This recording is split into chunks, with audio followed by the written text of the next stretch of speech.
कि एक बार अंतःकरण से हम लोग गुरु महाराज का जय घोष करें।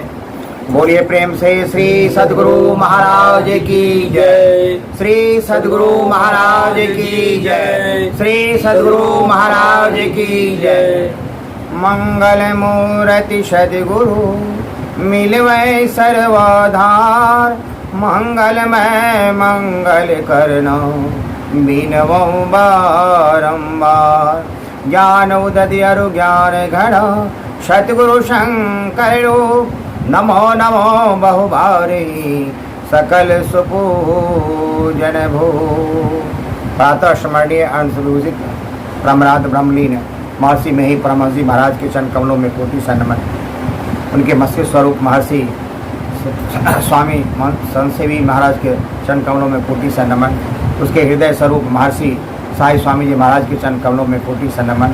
उनके जितने भी महात्मागण हमारे हैं, जितने भी हमारे देश के संत हैं, सभी को, सभी गुरुजनों को मेरा कोटि सा नमन। और यहाँ जितने भी पधारे हुए हमारे मिश्रा सर हैं, उमाशंकर बाबू हैं, हमारे और सत्संगीगण हैं, सभी को मैं चरण स्पर्श करता हूँ और मैं अभिवादन करता हूँ। आज एक्चुअली यह जो सत्संग रखा गया, साप्ताहिक सत्संग जो है, तो वह संयोग से और विमल भैया के आशीर्वाद से ही यहाँ रखा गया है।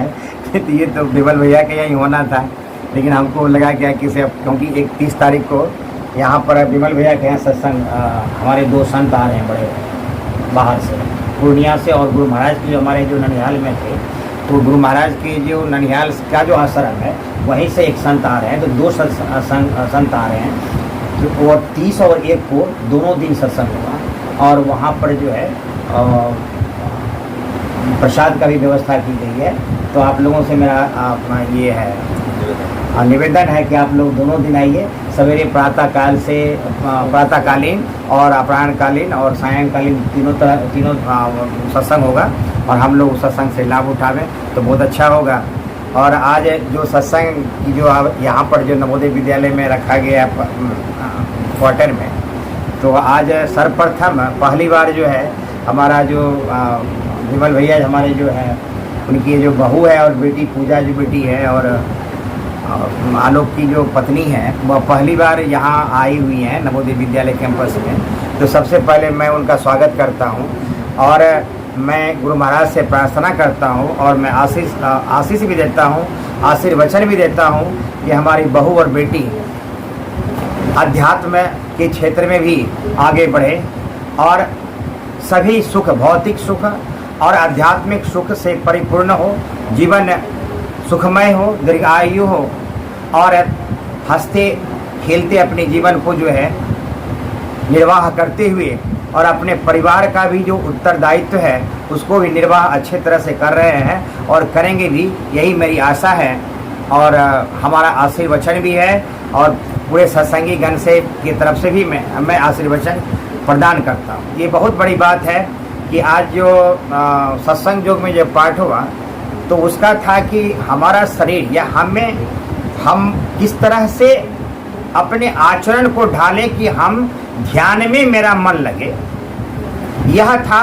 और दूसरा भी था क्या कि जो हमारे विमल भैया जो रामतीर्थ मानस में जो पाठ की है, उसका जो भगवान राम का जो एक संदेश उसमें आया कि अगर भगवान का पूजन तो सब कर सकते हैं, लेकिन सबसे विशेष अगर कोई नारी और कोई जो स्त्री है वह पतिव्रता धर्म का पालन करती है, तो वह मोक्ष पाने में वह बड़ा सरल मार्ग होगा। तो भगवान राम एक माध्यम से पतिव्रता नारी की बात कही है, जो भगवान मोक्ष की बात कही है, जो हम अभी हमारे मिश्रा सर जो बिंदु की बात बताए हैं, तो गुरु महाराज जो हमारे जो हैं वह तीसरा जो माध्यम है, वहाँ हमारे जो बिंदु ध्यान और दृष्टि साधन की बात बताए। उससे पहले गुरु महाराज हमारा जो 4 साधना बताए हैं वह मानस जप और मानस ध्यान से, तो ये उसके बाद दृष्टि साधन की बात है। तो ये जो मानस जप और मानस ध्यान है, और ये जो पतिव्रता नारी जो है उसको मानस जप मानस ध्यान और दृष्टि साधन करने में दृढ़ता प्रदान करती है। ये बहुत बड़ा आज पाठ ये विमल भैया की तरफ से किए गए कि चूंकि वह हमारा जो पहले जो अभी तो बहुत छूट दी गई है, अभी नारी बड़ी सशक्त हुई है, लेकिन हमारे समाज में नारी को दबा के रखा गया था, उसको कुछ भी अधिकार नहीं था। लेकिन अगर वह इस धारण को, इस अपने अस्तित्व को वह पालन करती है तो इस साधना में प्रगाढ़ता प्राप्त करके वह मोक्ष को प्राप्ति कर सकती है। एक मैं उदाहरण थोड़ा सा देना चाहता हूँ। हमारी जो एक मीराबाई है वह बड़ी भक्तनी थी और कृष्ण भगवान के बड़ी शिष्य है। तो वह जो शिष्या थी, तो एक बार वह भजन गा रही थी और सारे साज सामान के साथ भजन गा रही थी। तो वहाँ के जो संगीत वादक सब थे तो बोले क्या कि मीरा जी, आपका जो भजन जो गा रही है ना उसमें राग नहीं, तो अच्छा नहीं लग रहा, तो आप राग से गाइए। तो मीरा जी कही कि हम भजन राग से नहीं गाते हैं, हम भजन अनुराग से गाते हैं। कि अगर राग से भजन गाएंगे तो दुनिया सुनेगी और अनुराग से भजन गाएंगे तो भगवान कृष्ण सुनेंगे। तो हम दुनिया को दिखाने के लिए और सुनाने के लिए भजन नहीं गाते, हम भगवान कृष्ण को रिझाने के लिए भजन गाते हैं और अनुराग के गाते हैं। तो वही अनुराग जो है अगर हमारे अंदर या व्याप्त हो जाए, वही प्रेम अगर व्याप्त हो जाए तो हम साधना में प्रगाढ़ता प्राप्त कर सकते हैं। और वह जो गुरु महाराज बताए हैं, सबसे बड़ी बात है क्या कि हमें ध्यान कैसे हो। जो गुरु महाराज वो बिंदु की आप जो बताए, जो शिव बाबा की बात, शिव नेत्र की बात बताएं, तो हमारे गुरु महाराज जो है या संत कहते हैं कि वह शिव नेत्र जो है वो बिंदु ध्यान है।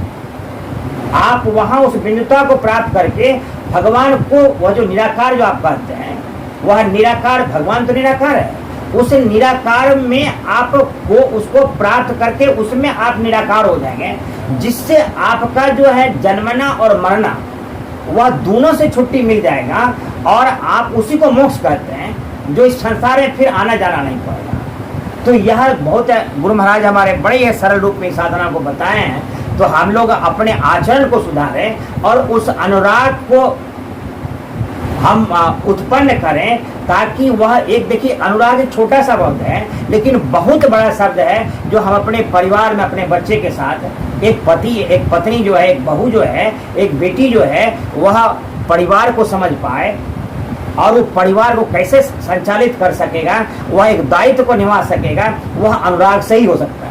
अगर एक पत्नी का अनुराग पति से हो जाए, एक माँ का अनुराग बेटा से हो जाए, बेटा का अनुराग अगर पति से हो जाए, तो यह घर भी बहुत बढ़िया से चलेगा और वह अनुराग जो है वह इतना परिवर्तित हो जाएगा कि वह उस परम पिता प्रभु से अनुराग को प्राप्त करवा देगा और हमें मोक्ष प्राप्त करने में बड़ी आसानी मिलेगी। तो मैं इसी शब्दों के साथ मैं अपने वाणी को विराम देता हूँ और मैं गुरु महाराज से प्रार्थना करता हूँ कि यहाँ जितने भी सत्संगी गण आए हुए हैं उसको योग साधना में, उसको भक्ति के साधना में उनका उस पर दया बरसाएं, ताकि वह आपके चरणों में समर्पित होकर मोक्ष प्राप्त कर सकें और इहलोक और परलोक, यानी इस जीवन में और इस जीवन के बाद भी, यानी मरणोपरांत भी वह अपने जीवन को सफल बनाकर भगवान की पूजा करें।